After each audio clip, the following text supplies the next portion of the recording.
Hey everyone, welcome back to the channel. If you're new here, I'm your host, diving deep into all things Iraqi Dinar, currency revaluation whispers, and the wild world of Middle East finance. Hit that subscribe button and ring the bell so you never miss an update. Now trust me, with the way things are heating up, you won't want to. Today, we've got a massive story that's got the entire dinar community buzzing. I'm talking about breaking news straight out of Baghdad. Iraqi banks are going global in a big way, forging 20 new international ties that are igniting fresh rumors of a dinar surge right here in December 2025. Yeah, you heard that right, 20 new partnerships, alliances, and deals that could be the spark we've all been waiting for. Stick with me because we're breaking this down step by step, and by the end, you'll see why this could be the game changer for your portfolio. Let's jump in. First off, let's set the scene. If you've been following the dinar like I have for years,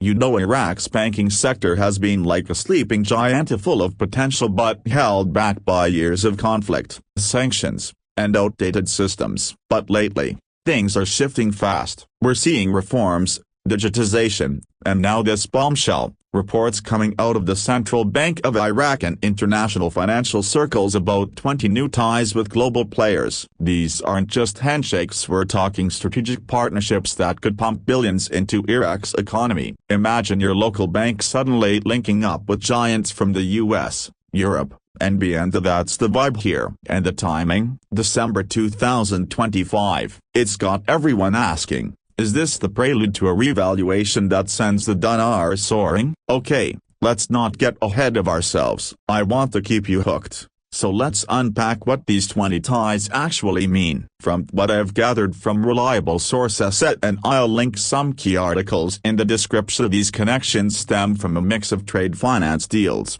compliance agreements, and investment pacts. For starters, the International Finance Corporation, or IFC, just marked 20 years of working in Iraq and announced a whopping $1 billion in new investments. Part of that includes a $10 million trade finance line with the Bank of Baghdad through their global trade finance program. That's one tie right there, but it's the ripple effect that's exciting. This opens doors for Iraqi banks to handle more international transactions smoothly, reducing reliance on black market dollars and stabilizing the economy. But wait, there's more, and this is where it gets juicy. Iraq's largest state-owned bank, Iraqi Dinar, signed a deal with a U.S. company called K2 Integrity for anti-terror funding services. Think about it. This isn't just about compliance, it's about building trust with the global financial system. No more red flags from sanctions watchers. Then you've got Chi, Iraq's top electronic payments firm,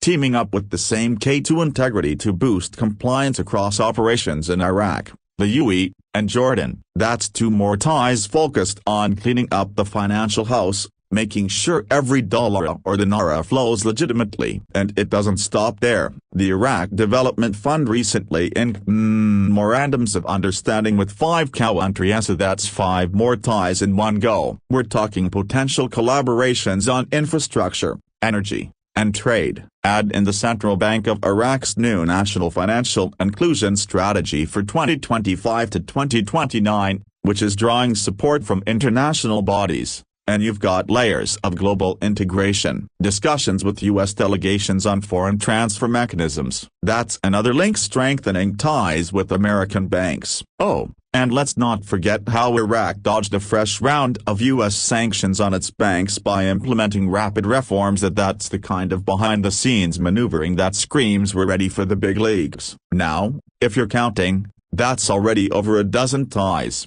but sources are whispering about even more, up to 20 when you include smaller deals with European firms, Asian investors, and multilateral organizations. Picture this. Iraqi banks syncing up with systems like ISO 20022 for seamless global payments, or linking into trade routes that could boost exports beyond oil. It's like Iraq is finally plugging into the world's financial grid after years of being on the sidelines. And for us dinar holders, this is huge because a stronger banking sector means a stronger currency. Remember back in the early 2000s when the dinar was introduced post-Saddam? It started low, but with stability, it climbed. These ties could be the catalyst for the next leap. Alright, let's pause for a second and think about why this matters to you, the everyday dinar enthusiast. Maybe you're like my buddy Mike from Texas. He bought a stack of dinars back in 2010 after hearing about Iraq's oil reserves, thinking it'd be his retirement ticket. He's been riding the roller coaster of rumors ever since. Or perhaps you're like Sarah in California, who's in it for the long haul, tracking CBI announcements like a hawk. These 20 ties aren't just news, they're fuel for the surge rumors swirling for December. Why December? Well, with the pre-customs payment mechanism kicking in on December 1st, which forces all imports to clear through official banks, it's clamping down on black market chaos that could unify exchange rates and boost dinar confidence overnight. Imagine this scenario: you're at a family dinner, and someone asks about your crazy dinar investment. You pull out your phone and show them these headlines. See, Iraqi banks are linking up globally at 20 new ties. That's not hype, that's real economic muscle. And then you drop the bomb. Experts are whispering that this could lead to a dinar revaluation, maybe pushing it toward $1 or higher by year's end. But hold on, I'm not promising the moon here. We've all been burned by false alarms before, like those 2018 RV predictions that fizzled. The key is balance,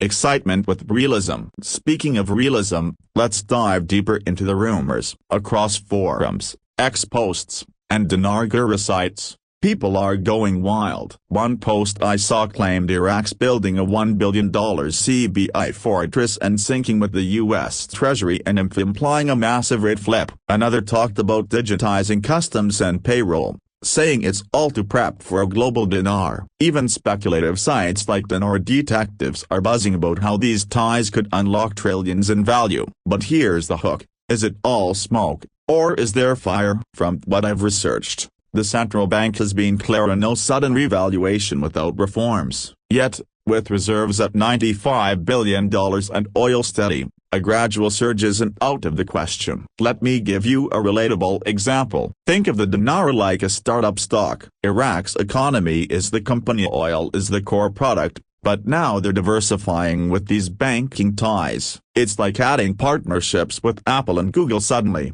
the stock, dinar, looks way more attractive. If December brings more announcements like full integration into global trade systems, the value could spike. But remember, markets hate uncertainty. With geopolitical tensions in the region, any hiccup could delay things. That's why I'm telling you, stay informed, not impulsive. Now, let's build some suspense. What if I told you these 20 ties are part of a bigger plan? Sources from the IFC and CBI suggest this is about financial inclusion and getting more Iraqis into the banking system, which could reduce cash hoarding and strengthen the dinar. Imagine millions more using digital payments tied to international standards. That boosts liquidity, attracts investors, and the bomb upward pressure on the currency. And get this, by December's end, with the 2026 budget vote looming, we might see the cabinet approve measures that directly impact the exchange rate. Could it be the epic revaluation twist some are calling it? But let's address the skeptics, and I know you're out there. Sites like Iraq Business News have debunked wild RV claims, saying dramatic jumps are economically impossible without massive growth. Fair point. The dinar is pegged to the dollar for stability, and forecasts show slight depreciation to around 1,318 IQD per USD by year-end. Yet, optimists point to modest improvements, maybe to 1,217 by December. Who's right? That's the thrill-up. It's why we watch. For every debunk, there's a guru post saying this is decoy smoke before the switch flips. It's like a financial thriller, and we're all in the audience. To keep you engaged, let's talk implications. If these ties spark a surge, what does it mean for holders? First, easier exchange, so no more shady dealers. Legit banks worldwide could handle dinar trades. Second, potential forex inclusion, where you could trade IQD pairs like bros. Third, economic boom. More jobs in Iraq means more dinar demand. Related to Historia, the Kuwaiti dinar revalued post-invasion because of strong fundamentals. Iraq's got oil, gold reserves at 170 tons, And now these ties, it's not impossible. As we hit the halfway mark, let's circle back to the breaking aspect. Just this month, reports of Iraq joining the Market 2.0 conference for financial tech. That's another tie boosting digital transformation. Pair that with avoiding sanctions and you've got a narrative of redemption. Iraq's not just surviving, it's thriving. For December, watch for CBI statements on inflation. It's at historic lows, which is perfect for a currency boost. Now, to ramp up the emotion, if you're holding dinars, you've probably felt the frustration of waiting. The highs of 2023 reforms, the lows of parallel market dips. But these 20 ties, they feel different, like the pieces are finally aligning. It's emotional because for many, this isn't just money, it's hope for Iraq's future, and maybe yours too. Share in the comments, how long have you been in this? What's your surge prediction? Wrapping up the details, let's speculate responsibly. If December brings unity in exchange rates via these ties, a surge to 50 cents or more isn't wild. But always diversify, don't bet the farm. Consult pros, track official sources like cbi.gov.iq.